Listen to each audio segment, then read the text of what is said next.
Aku bukan kuaci. Di surga gak ada kuaci. Ya mungkin kalau ntar kita ke surga Tuhan sediakan kuaci, nggak tahu lah. Saya nggak yakin Bapak di surga kok cedik, saya nggak yakin itu. Saya nggak yakin itu. Ntar kalau kita entahlah Tuhan bayang, pengen kuaci, kita kasih kuaci. Tapi kita ini benih. Amen, saudara. Dan saya berdoa kita tahu ada kehidupan ilahi di dalam kita. Bukan cuma sekedar kehidupan manusia biasa, ada kehidupan ilahi di dalam kita. Dan itu yang mesti terus hidup dalam kehidupan kita. Anda mesti ngerti bahwa kehidupanmu jangan sampai pudar dan mati. Sebab kalau mati habis, gak ada apa-apanya. Ya kuaci itu saudara. Benih yang kehilangan kehidupan di dalamnya. Kuaci. Masa ada gereja? Kita bukan jemaat kuaci Indonesia loh saudara. Dengar baik-baik. No way. Tuhan tidak pernah berkata, hei hambaku buatlah jemaat kuaci Indonesia. Pak Adi bisa marah. Sidang sinode langsung. Amen. Kita ini benih. Bukan kuaci. Tapi kalau benih suka ngumpul dengan benih, ya dia kuaci. Dan kuaci tidak pernah dihargai individu, kiloan. Bahasa kerennya ombyoan. Dan Allah tidak pernah panggil kita ombyoan dan cawuan, saudara. Allah panggil kita nama. Enggak ada. Ayo kita nyowok Karangturi. Enggak ada. Ombyoan, SMA ini ambil, enggak ada. Dia panggil kita dengan nama kita. Enggak ada misalnya, wah Tuhan berkata, aku lagi kepengenan, wah nyiduk berontongan. Aku nyiduk kampung polisi. Kerobokan. No way. Pelampitan, kerowok. Masa begitu? No. Tuhan panggil kita nama demi nama. Amen. Kalau kuaci kan kiloan, masa kuaci satu biji berapa? Enggak bisa saudara. On-onan gitu. Coba ngomong lagi pada sebelah kirimu lah. Aku tidak pernah dipanggil on-onan, aku dipanggil namaku sendiri.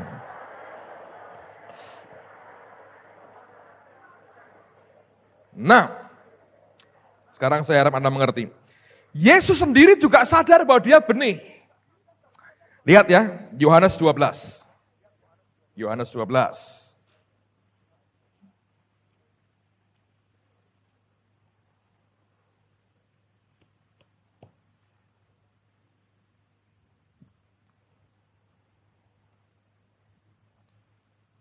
Yohanes 12, perhatikan ayat yang ke-20.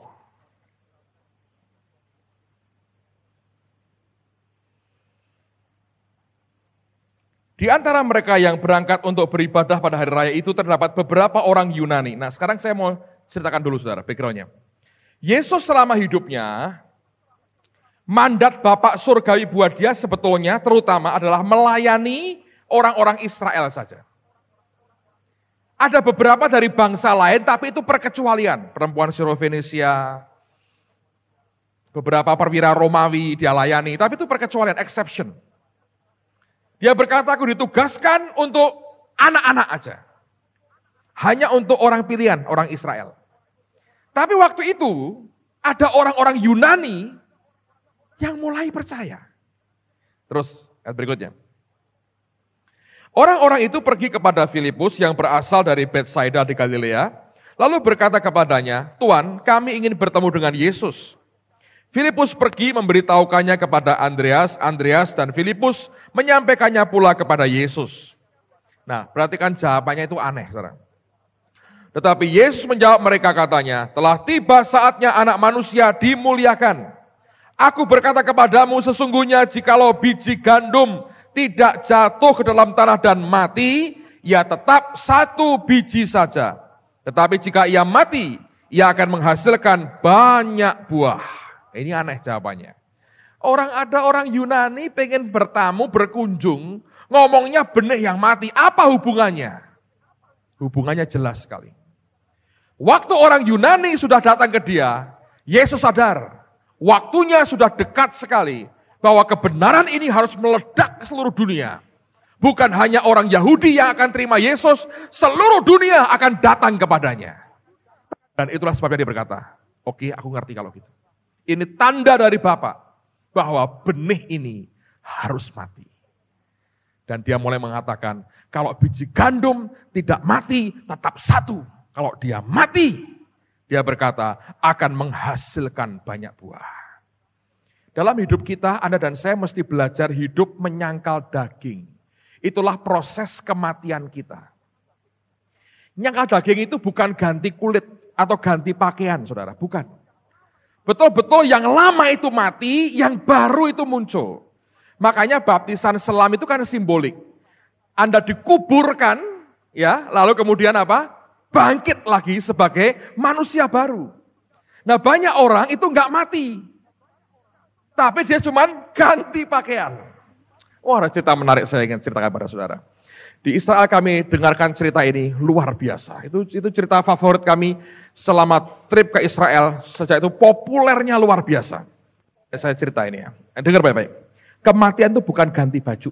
Itu bukan pura-pura. Kemunafikan tidak bisa menggantikan kematian total.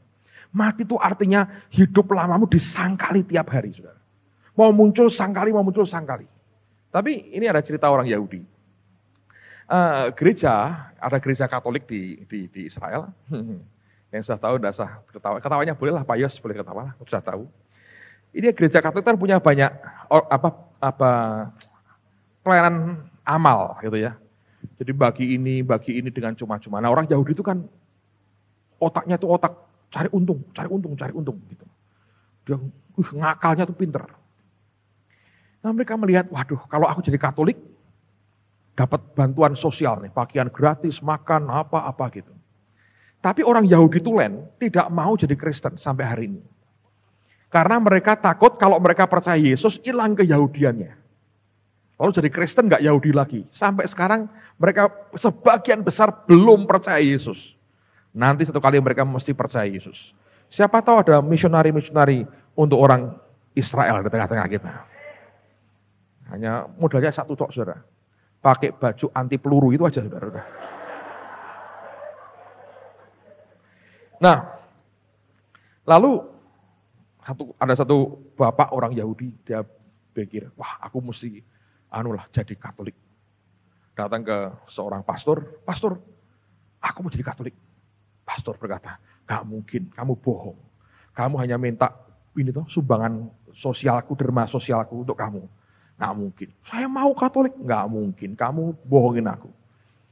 Tiap hari datang minta jadi Katolik. Nggak bisa. Kamu nggak. Kristen nggak mungkin. Yahudi, kamu Yahudi kan. Aku ngerti kamu hanya ini loh, kepengen makan gratis, pakaian gratis, modelmu aku ngerti. Pokoknya tiap terus ya minta. Pastornya ngomong gini. Orang kamu tiap Jumat mesti makan ikan laut itu. Itu aja kebiasaan, itu aja buang nggak bisa kok. Kamu kan makan tuh bertahun-tahun, puluhan tahun sekarang. Tiap Jumat kumpul sekeluarga makan ikan. Itu aja kamu gak bisa buang. Apalagi agamamu dibuang. Ikut jadi Kristen, jadi Katolik. Gak bisa. Lalu ini orang berkata, sumpah pastor, ikan saya tidak akan makan tiap Jumat. Pastornya bilang, nekat betul ini orang. Lalu karena diminta terus, ini pastornya gak mikir. Mungkin benar nih, pengen jadi Kristen atau Katolik ini. Ya udah, sungguh pokoknya, aku harus jadi Katolik. Oke, dia masuk ke gereja, dia ambilin air sama pastornya. Aku baptis engkau jadi Katolik sekarang, baptis percii. Percii, jadi Katolik. Terus dia minta bantuan sosial, emang itu tujuannya saudara ngambil. Hari Jumat, pastornya ini curiga. Ini orang bener gak nih, sumpah gak mau makan ikan, ninggalkan itu janjinya gitu. Hari Jumat malam, jam makan malam, di mana biasa dia kumpul dengan keluarganya, makan ikan gitu ya. Pastornya mengendap-endap datang ke rumah orang Yahudi, yang sekarang ngaku jadi Katolik, dibaptis jadi Katolik. Lalu kemudian dia ngintip saudara. Apa yang terjadi? Sekeluarga kumpul. Di meja makan di bagian tengah itu ada ikan laut gede sekali. Pastornya bilang, kurang ajar. Sumpah gak makan ikan, dia tetap makan ikan. Sudah mau marah nih pastornya, sudah liatin terus. Makan gak, dimakan gak. Terus sudah dimasak. Kelihatannya hebat sekali, ini kan kebiasaan dia puluhan tahun. Tiba-tiba bapak tua ini berdiri, dia masuk ke dalam, ngambil baskom isinya air. Dia celupkan tangannya dan dia berkata, "Hai ikan, hari ini aku baptis engkau jadi ayam," katanya.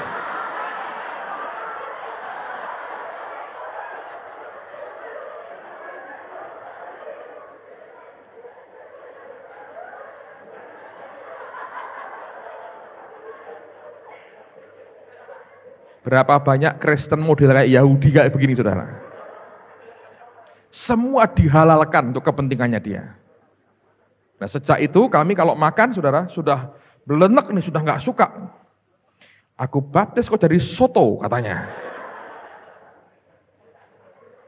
Sudah makan apapun kita baptis saudara. Sate kambing kita baptis kamu jadi sate kambing. Kalau sudah teler saudara, sudah Pak Yos makanya cuma tomat kecil-kecil itu dimakan. Tomat.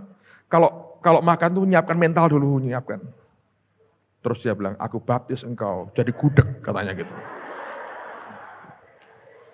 Ya rasanya tetap tomat saudara.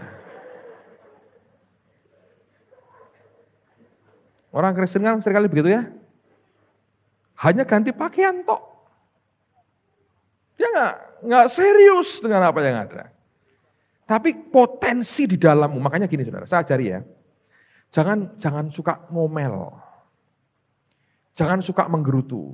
Ada kalau alami kesulitan, tantangan dalam hidupmu, mengucap syukur. Karena apa? Kesulitan, tantangan itu mematikan dagingmu. Sehingga potensi kehidupan di dalammu itu bisa kembang. Saya belajar ya saudara ya. Ada seorang hamba Tuhan ngomong gini. Ada 2 cara yang paling hebat untuk membuat kehidupan di dalam kita keluar. Yaitu 1, kalau kita mengalami penolakan hebat dari orang lain. Yang kedua, kalau kita mengalami tekanan dan aniaya yang luar biasa. Nah, dalam hidup kita sebagai orang percaya, kita ini sering ngalami kan. Orang salah ngerti dengan kita, orang berkata ini orang gila, ini orang sinting, orang fanatik. Semua tekanan aniaya itu jangan ditanggapi dengan omelan. Kalau Anda mengalami kesulitan dalam hal apapun, sekolahmu, pelajaranmu, dengan temanmu, dengan gurumu, jangan ngomel, jangan ngutuki, jangan maki-maki. Bereaksi benar, saudara. Katakan Tuhan, pakai situasi ini untuk mematikan dagingku. Gunanya apa? Supaya kehidupan Allah di dalam kita terpancar keluar. Karena engkau ini punya potensi luar biasa. Saudara.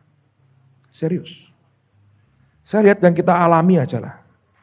Karena ya saudara nggak bisa. Satu kali begini. Saya waktu ke Amerika yang terakhir ini. Saya ketemu di kantornya Robert Lehden, ketemu 2 orang. Uf Ekman dan Robert Lehden. Anda perlu dengerin Uf Ekman. Nanti selesai. Terus kami ke tempat lain ya. Pak Adi itu ngomong sama saya gini, Pak Adi Sutanto dia ngomong gini. Beliau ketua sinode kita. Dia bilang, heran sekali ya. Anda kalian ini bisa ketemu dan bergaul dengan orang-orang yang sungguh-sungguh hari ini mempengaruhi dunia dengan ministrinya. Itu orang-orang bisa datang ke Semarang dan kalian bisa bergaul dengan mereka. Padahal kalau dipikir kita ini kan ya, biasa-biasa, saudara. Ya, secara manusia, apa sih hebatnya kita? Secara manusia ya, nggak ada apa-apanya kita ini. Serius, saudara. Tapi yang saya belajar di dalam diri orang-orang yang kelihatannya biasa-biasa begini, ada kehidupan ilahi. Nah, yang ilahi itu yang luar biasa. Kalau Anda dan saya mau belajar nyangkal dagingmu setiap hari, pikul salib dengan Tuhan. Belajar tidak ngomel, mengucap syukur. Belajar mengucap syukur.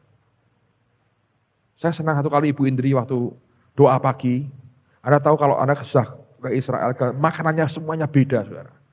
Saya kalau mencicipi makanan di Timur Tengah, saya cicipi dengan mata. Ya Pak Yos, serius. Bukan tak culeki sambel gini saudara. Jangan gitu dong, mosok gitu. Nah. Saya lihat gini, dikasih macam-macam tuh. Saya kan nggak suka makanan Mesir ya saudara, kayak makanan duniawi kan kayak berambang, itu kan saya bawang, saya kan nggak suka, itu kan Mesir, bawang merah, bawang putih itu kan Mesir, rasanya kan orang tanah perjanjian. Saudara. Gitu Bu Indri doanya bagus sekali. Tuhan, terima kasih Tuhan, makanan limpah. Sekalipun tidak sesuai dengan selera kami, tapi limpah. Loh untung itu doanya masih begitu. Bukan, Tuhan kirimkanlah segoliwet Tuhan. Untung saudara doanya begitu. Nangkep ya. Dalam keseharianmu saudara, Anda akan menghadapi yang sama. Ada hal-hal yang Anda tidak ingin sebetulnya. Sampai Tuhan aku gak mau ini lagi.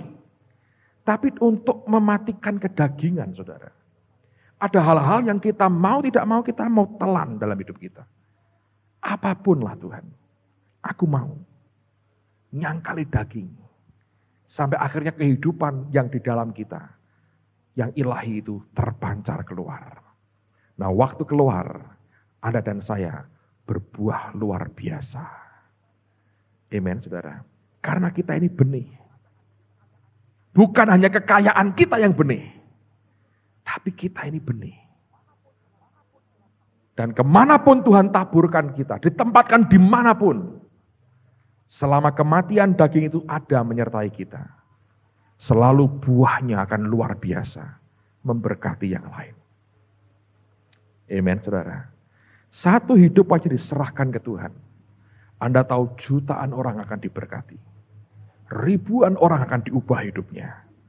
Kalau ada hidup yang mau diserahkan setiap hari. Paulus berkata, I die daily. Aku mati setiap hari.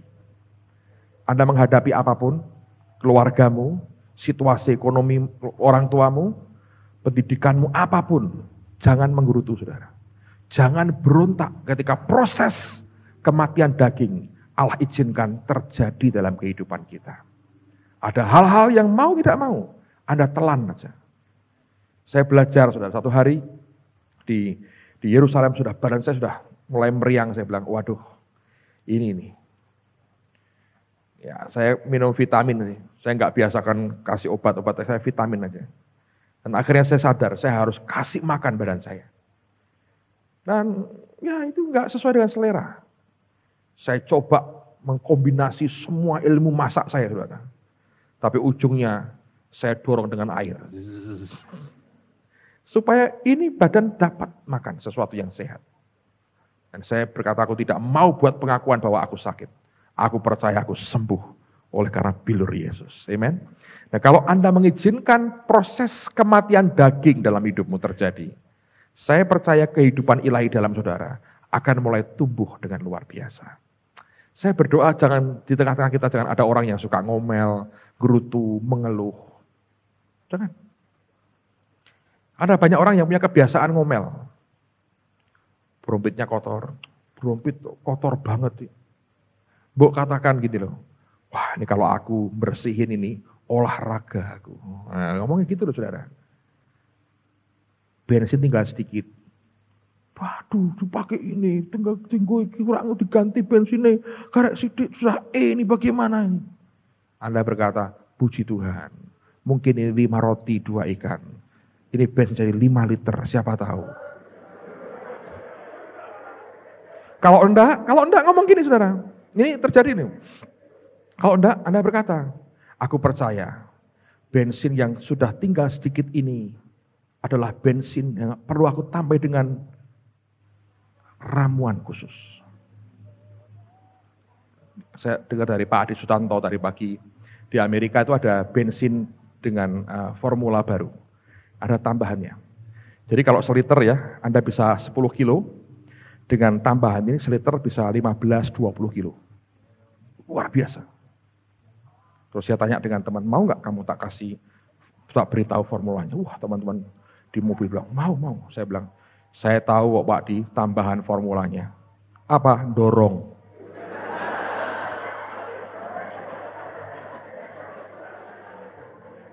Saya lagi teler nih, saya ikut banyak ngaco. Dengar baik-baik, jangan ngomel. Banyak hal yang terjadi. Jangan ngomel. Mengucap syukur. Kuat. Gitu. Kalau teman berkata, lu ngop, bensin entek-entek ini. Lu ini ngono formulanya, ngono tambahan. Apa? Ya tenagamu itu nanti. Nek mogok kamu yang dorong. Murah meriah, saudara. Mengucap syukur. Ada banyak hal yang kita bisa pakai untuk mengucap syukur. Dan saya percaya Allah menghargai orang yang mengucap syukur. Kematian daging itu akan membawa akibat yang luar biasa. Amen. Itu baiknya luar biasa. Mari angkat tangan sama-sama di hadapan Tuhan yang baik.